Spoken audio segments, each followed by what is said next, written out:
Hello दोस्तों, नमस्कार। जो भी अभ्यर्थी स्नातक या प्रास्नातक अंतिम वर्ष में सम्मिलित हो रहा है, बीएड की जो एडमिशन फॉर्म स्टार्ट हो चुका है, वो जल्द से जल्द फॉर्म फिल कर सकता है। यहाँ पे देख सकते हैं इनकी हेल्पलाइन नंबर भी दिया गया है, जिसके अकॉर्डिंग कोई भी फॉर्म से रिलेटेड प्रॉब्लम होता है तो डायरेक्टली कॉल कर सकते हैं। तो यहाँ पे जो भी कैंडिडेट बीएड में एडमिशन लेना चाहता है 2026-27 सत्र में, जल्द से जल्द टेस्ट के लिए फॉर्म को फिल कर सकता है। यहाँ पे देख सकते हैं इम्पोर्टेंट डेट 1 फरवरी 2026 से स्टार्ट हुआ है। और यहाँ पे जो भी रजिस्ट्रेशन स्टार्ट जो है, यह एडवर्टाइजमेंट था दोस्तों। यहाँ पे रजिस्ट्रेशन जो है 10 फरवरी से है और जो इसकी लास्ट डेट रखी गई है 5 मार्च रखी गई है। और लास्ट डेट फॉर्म सबमिट करने की लेट फीस जो है आप देख सकते हैं 6 से 10 मार्च रखी गई है। एडमिट कार्ड 20 अप्रैल को आ जाएगा और यहाँ पे इसको बताया गया बढ़ भी सकता है। और यहाँ पे बीएड का जो भी एंट्रेंस एग्जाम बताया गया 25 अप्रैल है, लेकिन ये भी बढ़ सकता है। तो आप जो भी कैंडिडेट बीएड के लिए अप्लाई करना चाहता है, एडमिशन लेना चाहता है, तो वो यहाँ पे पहले आने के बाद रजिस्ट्रेशन करेगा। रजिस्ट्रेशन करने के लिए क्लिक है टू न्यू यूजर रजिस्ट्रेशन पे क्लिक करना है, जिसके अकॉर्डिंग यहाँ पे आप न्यू पॉपअप के अकॉर्डिंग डैशबोर्ड ओपन हो जाएगा। यहाँ पे देख सकते हैं अगेन इसके अकॉर्डिंग यहाँ पे वाउचर दिखाया जाएगा। जो भी यहाँ पे डेट है, लेट पेमेंट है, जो भी आपका पेमेंट लगने वाला है, सब कुछ इसमें दिखाया जाता है। आप यहाँ पे देख सकते हैं काउंसलिंग के रूप में क्या क्या लगेगा, क्या क्या डॉक्यूमेंट है, सब कुछ यहाँ पे इसमें बताया गया है। और यहाँ पे देख सकते हैं जो भी अन्य पिछड़ा या क्रीमिलियर नॉन क्रीमिलियर के कैंडिडेट है, उनके लिए आपको ये भी बताया गया है कि जो भी सर्टिफिकेट लगेगा आपको 1 अप्रैल 2023 या उसके पश्चात जारी होने वाला ही मान्य होगा। 1 अप्रैल 2025 का इधर का आपका होगा, तभी आप जो नॉन क्रीमिलियर के अकॉर्डिंग जो भी आपका प्रमाण पत्र है वो मान्य होगा। तो यहाँ पे देख सकते हैं। और एससी जो एसटी कैंडिडेट के लिए जो भी प्रमाण पत्र, निवास प्रमाण पत्र भी आप देंगे, यहाँ पे बताया गया है स्पष्ट रूप से। तो यहाँ पे जो भी क्राइटेरिया है आपको स्पष्ट दिया गया है। चलिए हम फॉर्म को फिल करके आपको लाइव दिखाते हैं कि क्या आपके टर्म एंड कंडीशन होनी चाहिए। तो यहाँ पे डिक्लेरेशन चेकआउट करेंगे और सबमिट पे क्लिक करेंगे। जैसे सबमिट पे क्लिक करेंगे अगेन आपको इस तरीके का मैसेज आता है प्राइवेसी नोटिस के अकॉर्डिंग कि जो भी नाम, डेट ऑफ बर्थ, जो भी मोबाइल नंबर, ईमेल आईडी आप दर्ज करेंगे उसे मॉडिफाई नहीं कर सकती हैं। तो इसका यहाँ ध्यान रखिएगा। आप अपने अकॉर्डिंग जो भी आपका नाम होगा 10th की मार्कशीट पे फिल कर लिएगा और उसके बाद दोबारा से अपने मार्कशीट को कंफर्म कैंडिडेट नेम में फिल कर लेंगे। उसके बाद यहाँ पे आप अपने अकॉर्डिंग जो भी आपका पिता का नाम होगा 10th की मार्कशीट में उसको फिल करेंगे। अगेन आपको दोबारा से पिता का नाम को यहाँ पे मेंशन कर लेना है। इसके बाद यहाँ पे आप अपने अकॉर्डिंग माता का नाम मेंशन करेंगे और दोबारा से इस बॉक्स में आपको माता का नाम मेंशन कर लेना है। इसके बाद डेट ऑफ बर्थ यहाँ पे कैलेंडर के अकॉर्डिंग सेलेक्ट कर लेंगे। उसके बाद यहाँ पे अगेन आपको डेट ऑफ बर्थ को मेंशन कर लेना है कैलेंडर के अकॉर्डिंग, जैसे कि पहले ईयर सेलेक्ट करेंगे, फिर मंथ, उसके बाद डेट। उसके बाद यहाँ पे बताया गया है require private your correct email ID and mobile number. आपके अकॉर्डिंग बताया जाता है कि जो भी मोबाइल नंबर, ईमेल आईडी दर्ज करिए। कम्युनिकेशन एक स्किल के अकॉर्डिंग आप जो है सेम रखिएगा। तो चलिए मैं अपने अकॉर्डिंग यहाँ पे मेंशन कर लेता हूँ। ईमेल आईडी मेंशन करेंगे, दोबारा से अपनी ईमेल आईडी को मेंशन कर लेंगे और यहाँ पे अपने मोबाइल नंबर को दर्ज करेंगे। यहाँ पे आपको दोबारा से अपने मोबाइल नंबर को दर्ज करना है और जनरेट ओटीपी पे क्लिक करना है। जैसे ही सबमिट करेंगे उसके बाद एक बार अगेन आपको यहाँ पे कैप्चा शो होता है, कैप्चा फिल करके यहाँ पे सबमिट पे क्लिक करेंगे। अगेन आपको इस तरीके से होता है कि आपके जो भी आपको रजिस्ट्रेशन, मोबाइल नंबर और जो भी मेल आईडी आपका दर्ज था उन दोनों पर भी आपको ओटीपी लेकर के वेरिफिकेशन करना पड़ेगा। चलिए ओके पे क्लिक करते हैं।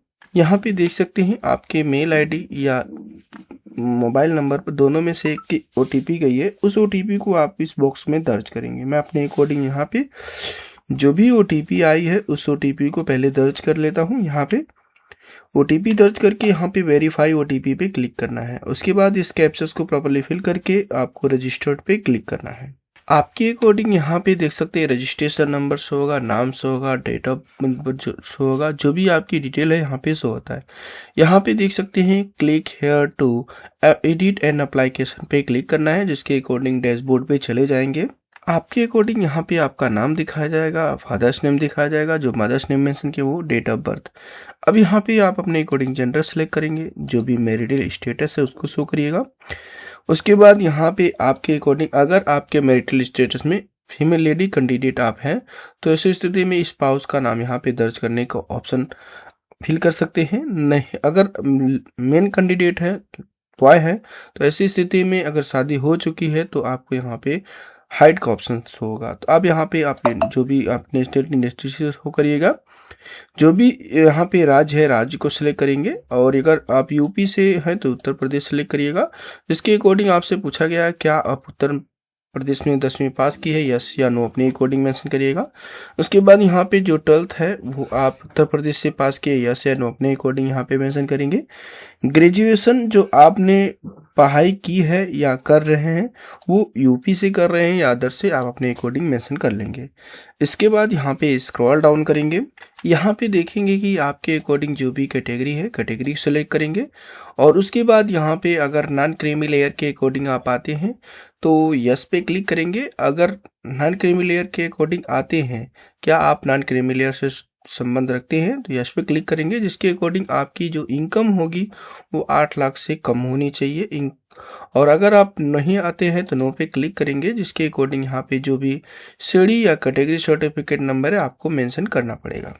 यहाँ पे दोस्तों आपके अकॉर्डिंग यहाँ पे जो भी कैटेगरी है आप अपने अकॉर्डिंग कैटेगरी को सिलेक्ट करेंगे। कैटेगरी सेलेक्ट करने के बाद आप यहाँ पे देखेंगे कि अगर आप क्रीमी नॉन क्रीमी लेयर के अकॉर्डिंग आते हैं तो यस पे क्लिक करेंगे, और अगर क्रीमी लेयर के अकॉर्डिंग आते हैं तो नो पे क्लिक करेंगे। तो यहाँ पे आपको बता दें नॉन क्रीमी लेयर कैंडिडेट का मतलब ये होता है कि जो भी इनकम है वो 8 लाख से आपकी फैमिली की कम है तो आप नॉन क्रीमी लेयर के अकॉर्डिंग आते हैं तो यस पे क्लिक करेंगे। अगर आप नॉन क्रीमी लेयर के अकॉर्डिंग नहीं आते हैं, क्रीमी लेयर हैं, तो आपको अपने अकॉर्डिंग यहाँ पे नो पे क्लिक करना है। तो आप यहाँ पे जो भी कैटेगरी सर्टिफिकेट है स्टेट का उत्तर प्रदेश का आपका होना चाहिए वो सर्टिफिकेट नंबर मेंशन करेंगे। बॉडी में डिसेबिलिटी है तो आप यहाँ पे मेंशन करेंगे, हैंडीकैप है, नहीं है तो नो पे क्लिक कर देंगे।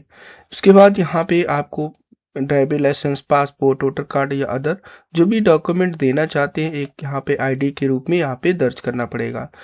तो यहाँ पे जैसे कि आप यहाँ पे दर्ज करेंगे तो आपको यहाँ पे ऑप्शंस नहीं आएंगे मेंशन करने के, क्योंकि वो स्कैन करके आपको डॉक्यूमेंट के रूप में अपलोड करना पड़ेगा। अब यहाँ पे बात करते हैं पत्राचार का पता। पत्राचार में आप देखेंगे पहली ईमेल आईडी आपकी शो होगी, आपको ऑप्शनल ईमेल आईडी मेंशन करने के लिए बोला गया है। यहाँ पे मोबाइल नंबर आपका जो भी प्राइमरी था वो शो होगा। अब यहाँ पे आपको अन्य मोबाइल नंबर आपको डालने के लिए बोला गया है, तो आप अपने अकॉर्डिंग ईमेल आईडी और मोबाइल नंबर एक एक और दर्ज कर लेंगे। उसके बाद यहाँ पे आपको एड्रेस लाइन 1 में जो भी आपका विलेज होगा यहाँ पे विलेज लिख करके अपने विलेज को मेंशन कर लेंगे। उसके बाद जो भी आपका पोस्ट है इस बॉक्स में मेंशन कर लेंगे। यहाँ पे दोस्तों हम बता दें कि जो भी आप मेंशन करिएगा उससे मॉडिफाई नहीं कर सकते हैं, ध्यान रखिएगा। उसके बाद यहाँ पे जो भी स्टेट लगता है स्टेट को मेंशन कर लेंगे। स्टेट मेंशन करने के बाद जो भी आपका शहर लगता है शहर को आप सेलेक्ट करेंगे। उसके बाद एरिया का पिन कोड मेंशन कर लेंगे, जो भी आपका एरिया का पिन कोड होगा। उसके बाद यहाँ पे आप अपने अकॉर्डिंग स्क्रॉल डाउन करेंगे। उसके बाद देखेंगे आपको यहाँ पे परमानेंट एड्रेस दिखाया जाएगा कि जो भी आपका परमानेंट एड्रेस और जो भी आपने यहाँ पे जो भी प्रेजेंट एड्रेस डाला था दोनों सेम है, तो आप यस पे क्लिक करेंगे। जिसके अकॉर्डिंग जो भी आपने परमानेंट और प्रेजेंट दोनों सेम हो जाएगा। अगर अलग अलग है तो आपको फिल करने की ज़रूरत है, नहीं है तो आप यस पे क्लिक कर देंगे। अब यहाँ पे देख सकते हैं दस्तावेज अपलोड। तो यहाँ पे आपको बताया गया है कि आपके अकॉर्डिंग जो भी पासपोर्ट साइज फ़ोटो अपलोड करेंगे आपको 25 से 50 KB के अंदर JPG फॉर्मेट में होना चाहिए। और ये भी बताया गया है सिग्नेचर की साइज जो भी 50 KB के अंदर JPG फॉर्मेट होना चाहिए। आपको लेफ्ट हैंड और राइट हैंड इंडेक्स दोनों साथ और रात में राइट हैंड और लेफ्ट हैंड इंडेक्स जो आपकी अंगूठे की बगल वाली उंगली होती है उसको इंक लगाकर उसी को ही आपको अपलोड करना है, जो कि 50 KB के अंदर JPG फॉर्मेट में। यहाँ पे आपको देख सकते हैं जो भी स्कैनिंग सर्टिफिकेट होगी वो क्लियर होनी चाहिए, जिसके अकॉर्डिंग वहाँ पे आपको प्रॉब्लम ना हो। तो यहाँ पे देख सकते हैं जो भी क्राइटेरिया दी गई है आपको यहाँ पे बताया गया है, नीचे भी लिखा गया है। आप यहाँ पे देख सकते हैं please valid OBC and SC certificate जाति प्रमाण पत्र आपको यहाँ पे बताया गया है 1 अप्रैल 2023 के इधर का आपको होना चाहिए। नहीं तो आपका यहाँ पे जो भी अगर प्रीवियस डाउनलोड अपलोड करेंगे तो वहाँ पे अपलोड तो हो जाएगा, लेकिन वे डॉक्यूमेंट वेरिफिकेशन में आपको दिक्कत होगी। यहाँ पे आप देख सकते हैं 10वीं या जो 12वीं की मार्कशीट अपलोड करेंगे जो कि 1 MB के अंदर PDF फॉर्मेट में होना चाहिए। उसी तरीके से आपको यहाँ पे देख सकते हैं वार्षिक जो आय प्रमाण पत्र होगा वो यहाँ पे आपको बताया गया है 1 जुलाई 2025 के बाद का होना चाहिए। तो आप यहाँ पे देख सकते हैं जो सर्टिफिकेट है उसको डेट भी मेंशन की गई है कि 1 जुलाई 2025 के बाद का आपका यहाँ पे इनकम सर्टिफिकेट होना चाहिए। जो भी आपने प्रूफ ऑफ ID में सिलेक्ट किया था उसको यहाँ पे अपलोड करेंगे, जो कि आपको यहाँ पे बताया गया है 50 KB के अंदर JPG फॉर्मेट में। यहाँ पे आप जो फाइल पे क्लिक करेंगे उसके बाद बारी बारी से आप अपने अकॉर्डिंग डॉक्यूमेंट को अपलोड कर लेंगे। उसके बाद यहाँ पे आप करेंगे सेव एंड नेक्स्ट। उसके बाद देखेंगे कि आपका डाटा सक्सेसफुली सेव हो चुका है। अब ओके पे क्लिक करेंगे। उसके बाद यहाँ पे जो भी आर्ट साइंस से पढ़ रखे हैं, आर्ट साइंस से आप B.Ed में एडमिशन लेना चाहते हैं या कॉमर्स से या साइंस में, तो आप अपने अकॉर्डिंग ध्यान रखिएगा। जो BA कर रखे हैं या जो BSc कर रखे हैं, आर्ट साइंस से कर रहे हैं या कर चुके हैं, आप अपने अकॉर्डिंग यहाँ पे उसके अकॉर्डिंग ही आपका दाखिला किया जाएगा। तो आप अपने अकॉर्डिंग जो भी है यहाँ पे सेलेक्ट करेंगे। उसके बाद यहाँ पे पूछा गया है तो आप इंग्लिश मीडियम से पढ़े हैं या हिंदी मीडियम से। प्राथमिकता भाषा आपसे सिलेक्शन करने के लिए पूछा जा रहा है, पेपर किस भाषा में देना चाहते हैं आप वो अपने अकॉर्डिंग यहाँ पे सेलेक्ट करना है। इसके बाद यहाँ पे स्क्रॉल डाउन करना है। आपको यहाँ पे बताया गया है 10 की जो मार्कशीट है उस CGPA में था या परसेंटेज में, उसको मेंशन करेंगे। फिर इसके बाद आपको अपने अकॉर्डिंग पूछा गया है 10th की जो मार्कशीट है UP बोर्ड से है या CBSE या SSC या अदर, जिस भी बोर्ड से बोर्ड का नाम मेंशन करेंगे। उसके बाद यहाँ पे अधिकतम आपको पूछा गया कितनी अधिकतम था आपको मेंशन करना है। 600 का होता है UP बोर्ड में। और उसके बाद टोटल मार्क कितना आपने पाया था उसको यहाँ पे मेंशन कर लेंगे, परसेंटेज ऑटोमेटिकली आ जाएगा। उसके बाद किस ईयर में आपने पढ़ाई किया था उसको यहाँ पे मेंशन करना है। ईयर मेंशन करने के बाद आपको बताया गया है कि जो 10th की मार्कशीट होगी और जो भी सनद, अगर आप कभी कभी होता है दोस्तों, यहाँ पे आपको बता दे किसी किसी कैंडिडेट के पास सर्टिफिकेट और यहाँ पे जो मार्कशीट है अलग अलग है। तो यहाँ पे देख सकते अंक प्रमाण पत्र बोला गया है और यहाँ पे आपको अंक और प्रमाण पत्र यहाँ पे दोनों बताया गया है। तो आपको एक ही फाइल में मर्ज कर लेना है। ध्यान रखना है कि जो भी अंक प्रमाण पत्र है, सनद जिसे आप कह रहे हो, मार्कशीट के अलावा एक अंक प्रमाण पत्र होता है। मार्कशीट की होती है जो कि अंक प्रमाण पत्र होता है, एक प्रमाण पत्र होता है जो सर्टिफिकेट होता है जिसके अकॉर्डिंग जैसे सनद आप बोलते हैं। दोनों फाइल को मर्ज करके उसके बाद ही यहाँ पे अपलोड करिएगा। अलग अलग होगा तो अगर एक ही में है तो आपको यहाँ पे केवल आप अपने अकॉर्डिंग जो भी आपके सर्टिफिकेट या मार्कशीट मिली है उसको अपलोड कर लेंगे, जो कि 1 MB के अंदर JPG PDF जिस भी फाइल में चाहे कर सकते हैं। तो चलिए मैं अपने अकॉर्डिंग चूज फाइल पे क्लिक करके अपलोड कर लेता हूँ। अपलोड होने के बाद आपको यहाँ पे स्क्रॉल डाउन करना है। इस तरीके से आपको यहाँ पे 12वीं की बताया गया है कि CGPA था या परसेंटेज आप अपने अकॉर्डिंग सेलेक्ट करेंगे। कौन से बोर्ड से था बोर्ड मेंशन करेंगे। उसी के बाद इस तरीके से आपको अधिकतम मार्क आपको मेंशन करना है, कितना आपने पाया था उसको यहाँ पे मेंशन कर लेंगे। उसके बाद परसेंटेज ऑटोमेटिकली आ जाएगा। किस ईयर में आपने पढ़ाई कर रखा है 12वीं उसको यहाँ पे मेंशन कर लेंगे।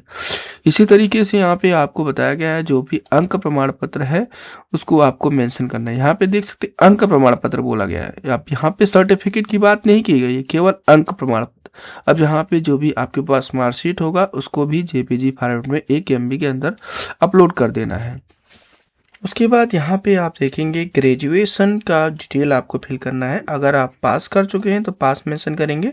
उसके बाद अगर अपेयरिंग है तो अपेयरिंग मेंशन करेंगे। तो यहाँ पे आपको नोट में यहाँ पे देखिए आपको बताया गया है कि अगर आपके अकॉर्डिंग अगर आप जो है ग्रेजुएशन हो चाहे पोस्ट ग्रेजुएशन हो, सेकेंड ईयर या लास्ट ईयर में होंगे तभी आप जो है फॉर्म को फिल करिएगा। अन्यथा की स्थिति में आप जो है यहाँ पे फिल मत करिएगा, क्योंकि आपके अकॉर्डिंग जो अंतिम ईयर में रोल नंबर या जो भी आपका यहाँ पे डिटेल्स है वही मान्य होगा और उसी को एडमिशन दिया जाएगा। ऐसा नहीं है कि आप सेकेंड ईयर में हो फॉर्म को फिल कर दिए हो तो एडमिशन हो जाएगा, ऐसा कुछ भी नहीं है। आपको अपनी अकॉर्डिंग बताया गया है। तो यहाँ पे आपको अपेयरिंग है तो लास्ट ईयर में होना चाहिए, कंफर्म होना चाहिए। और अगर पास हो चुके हैं तो कोई दिक्कत नहीं है, ग्रेजुएशन की डिटेल यहाँ पे फिल करनी होती है। तो आप अपने अकॉर्डिंग आर्ट साइंस से हैं या साइंस साइड से उसको मेंशन करेंगे। उसके बाद कौन से संस्था या विद्यालय का नाम यहाँ पे मेंशन कर लेना है। चलिए मैं अपने अकॉर्डिंग यहाँ पे मेंशन कर लेता हूँ, आप भी अपने अकॉर्डिंग यहाँ पे मेंशन कर लेंगे। उसके बाद यहाँ पे रोल नंबर मेंशन करना है, जो भी आपका रोल नंबर है आप प्रॉपरली मेंशन करेंगे। किस ईयर में आपने पढ़ाई कर रखा है उस ईयर को मेंशन करेंगे। और उसके बाद यहाँ पे आप अपने अकॉर्डिंग CGPA था या परसेंटेज था, आप अपने अकॉर्डिंग मेंशन कर लेंगे। अगर यहाँ पे परसेंटेज था परसेंटेज मेंशन करेंगे। और यहाँ पे आपको मैक्सिमम मार्क आपको मेंशन करना है। CGPA था तो CGPA में आप देख सकते हैं CGPA का ऑप्टेन मार्क आपको यहाँ पे मेंशन करना है। बहुत सारे ऐसे सर्टिफिकेट हैं केवल CGPA में, महाराजा सुहेलदेव का CGPA में होता है, तो टोटल CGPA आपको मेंशन करना है। ऑटोमेटिकली वो परसेंटेज कैलकुलेट कर देगा, क्योंकि यहाँ पे जैसे कि हमारा 7.2 है, 7 है और 0.2 है, तो यहाँ पे 7 ही मेंशन करिएगा, जिसके अकॉर्डिंग यहाँ पे देख सकते हैं परसेंटेज आपका ऑटोमेटिकली वह कन्वर्ट करके दे देगा, आपको कुछ करने की जरूरत नहीं है। पॉइंट वाला सिर्फ छोड़ देंगे, CGPA ऑप्टेन आप मेंशन करेंगे, ऑटोमेटिकली हो जाएगा। उसके बाद यहाँ पे चूज फाइल पे क्लिक करेंगे और जिसके अकॉर्डिंग आपको क्या करना है, जो भी सर्टिफिकेट है वो 1 MB के अंदर JPG फॉर्मेट में आपको मेंशन कर लेना है। उसके बाद देखेंगे आपको अपने अकॉर्डिंग वेटेज पूछा गया है। और यहाँ पे चलिए हमें स्क्रॉल डाउन करते हैं। आपसे पूछा जाए क्या आप NCC विद्यालय में के भाग लिया है, यस या नो अपने अकॉर्डिंग। उसके बाद यहाँ पे क्या आपने नेशनल क्रेडिट कोड एवं राष्ट्रीय योजना में अभ्यर्थी हैं, यस या नो अपने अकॉर्डिंग आप अपने अकॉर्डिंग मेंशन करेंगे। क्या आप स्वतंत्र सेनानी के आश्रित आरक्षण के लाभ लेना चाहते हैं, यस या नो अपने अकॉर्डिंग यहाँ पे मेंशन करेंगे। उसके बाद यहाँ पे देख सकते हैं क्या आप सक्रिय सेवानिवृत्त प्रतिष्ठित कर्मचारी या ऐसे कर्मचारी पुत्र पुत्री हैं जिसके अकॉर्डिंग आप यहाँ पे लापता में अमूल मृतक हो चुके हैं, यस या नो अपने अकॉर्डिंग यहाँ पे मेंशन करेंगे। तो यहाँ पे जो भी डिस्क्लेमर दिया गया है वो अपने अकॉर्डिंग यहाँ पे फिल करना पड़ेगा आपको। उसके बाद मेरे अकॉर्डिंग यहाँ पे भी नो मेंशन कर लेता हूँ, क्योंकि यहाँ पे पूछा कि क्या आपके पिता या पति जो भी PSC या PPC के अकॉर्डिंग यहाँ पे होमगार्ड के सेवानिवृत्त थे, जो अभ्यर्थी स्वयं में दौरान मृत्यु हो चुकी है, उनके अकॉर्डिंग आते हैं, तो यस नो अपने अकॉर्डिंग। अब यहाँ पे सेव एंड कंटिन्यू पे क्लिक करेंगे। डाटा सेव होने के बाद आपको यहाँ पे देख सकते हैं आपको 5 आपको चयन पूछा गया है, जिसके अकॉर्डिंग 5 अलग अलग आपको यहाँ पे सेंटर चूज करना है। जो भी सिटी दिया गया है तो आप अपने अकॉर्डिंग यहाँ पे सिटी को मेंशन करते हुए जो भी आपका नज़दीकी है यहाँ पे सेलेक्ट करेंगे। तो चलिए मैं अपने अकॉर्डिंग यहाँ पे सेलेक्ट कर लिया हूँ। उसके बाद यहाँ पे आपको स्क्रॉल डाउन करना है। उसके बाद देखेंगे कि आपके अकॉर्डिंग यहाँ पे ऑनलाइन मोड के अकॉर्डिंग आपको यहाँ पे जो भी कैटेगरी है आपको कैटेगरी के अकॉर्डिंग पेमेंट कटेगा, यहाँ पे शो होगा। अब यहाँ पे ऑनलाइन मोड के अकॉर्डिंग आपको पेमेंट टाइप आपको चूज करना है, किस मेथड से पेमेंट करना चाहते हैं। चलिए हम यहाँ पे क्लिक करते हैं। उसके बाद स्क्रॉल डाउन करेंगे, डिक्लेरेशन चेकआउट करेंगे। यहाँ पे जो भी कैप्चर्स है आप अपने अकॉर्डिंग कैप्चर फिल करेंगे और सबमिट पे क्लिक कर देंगे। यहाँ पे आपको इस तरीके से मैसेज आता है, आपके अकॉर्डिंग जो भी डिटेल दी गई है वो सब कुछ सही भरा गया है। और आपके अकॉर्डिंग अगर गलत पाया जाता है तो आपको यहाँ पे जो भी आप पढ़ने के अयोग्य हैं, जैसे कि सर्टिफिकेट जो भी अपलोड किया है वो आपको यहाँ पे बताया गया है कि अगर आप पढ़ने के योग्य है तो आपको यहाँ पे वेरिफिकेशन में आपको सम्मिलित डायरेक्टली नहीं किया जाएगा, उसे बाहर कर दिया जाएगा। तो आप अपने अकॉर्डिंग जरूर चेकआउट कर लीजिएगा, प्रीव्यू करके अपने डिटेल्स को हर कुछ यहाँ पे सही है तो प्रोसीड पे क्लिक करेंगे। यहाँ पे देख सकते हैं आप credit card, net banking, UPI, QR code जिस भी मेथड से पेमेंट करना चाहें कर सकते हैं। तो यहाँ पे अगर नेट बैंकिंग से आप पेमेंट करेंगे तो आपको यहाँ पे अलग से कुछ चार्जेज आपको यहाँ पे देना पड़ता है, जिसमें कि आपको बैंक के कोडिंग निर्धारित किया गया है।